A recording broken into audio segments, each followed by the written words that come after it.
Bonjour et bienvenue sur Tout est OK. Aujourd'hui, nous allons parler du TDAH. Bonjour à toutes et à tous. D'après les experts, le TDAH, trouble déficitaire de l'attention avec ou sans hyperactivité, a probablement toujours existé. Au XVIIe siècle, les premiers cas d'enfants qui avaient du mal à se concentrer apparaissent. Le TDAH peut avoir plusieurs origines. Des gènes transmis par les parents, certaines zones cérébrales qui fonctionnent différemment que d'autres. Le TDAH est diagnostiqué 3 à 4 fois le plus souvent chez les garçons que chez les filles. Car elle présente moins de symptômes d'hyperactivité et d'impulsivité. Le TDAH a 3 caractéristiques principales. Des signes d'inattention, difficulté à prêter son attention sur des détails ou alors quand on lui parle personnellement. Des signes d'impulsivité, avoir du mal à attendre, agir sans réfléchir. Des signes d'hyperactivité, remuer les mains, les pieds, ne pas tenir en place, gigoter tout le temps. Les traitements utilisés sont... Il existe différents traitements, les médicaments, la psychologie et la psychoéducation. C'est-à-dire informer le jeune sur son trouble et l'aider à changer son mode de vie. Il existe aussi différentes thérapies pour la famille et au niveau du comportement. Les médicaments ne traitent pas à 100% le TDAH. C'est pour ça qu'il y a d'autres outils ou moyens de se faire aider. Les logopèdes, pédopsychiatres, neuropédiatres, psychologues et neuropsychologues. Salut! Les outils, les moyens pour gérer plus facilement le TDAH sont... Alors oui, les outils pour gérer sont le sport, la musique, l'alimentation, les thérapies, les rééducations comme la logopédie, la neuropsychologie et la psychomotricité. Voilà, c'est ça. Et alors les parents, le jeune, l'instituteur, la gestion mentale qui est une méthode faisant intervenir en autre l'attention et la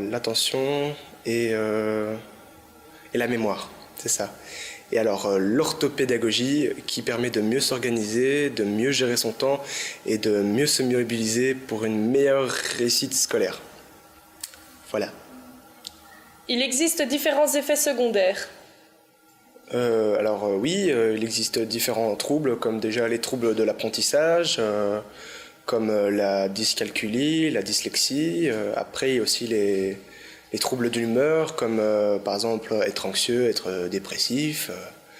Il y a aussi les troubles du sommeil, du comportement, de l'addiction à certaines substances, comme les drogues, l'alcool, tout ça.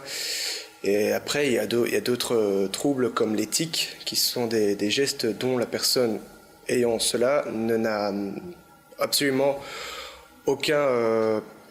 aucune conscience de ce qu'il fait, quoi. Les conséquences à l'adolescence sont...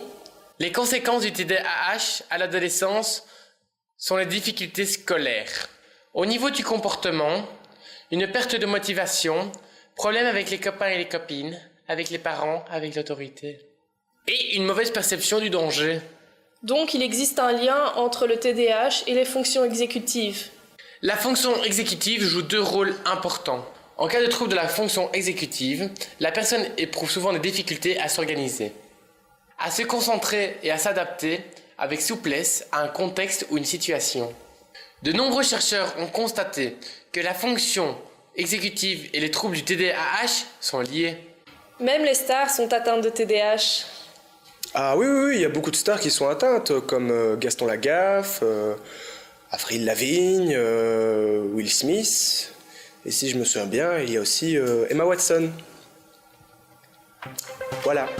À la semaine prochaine pour une nouvelle émission sur Tout est OK. Au revoir et merci. Salut et merci. C'est bon ?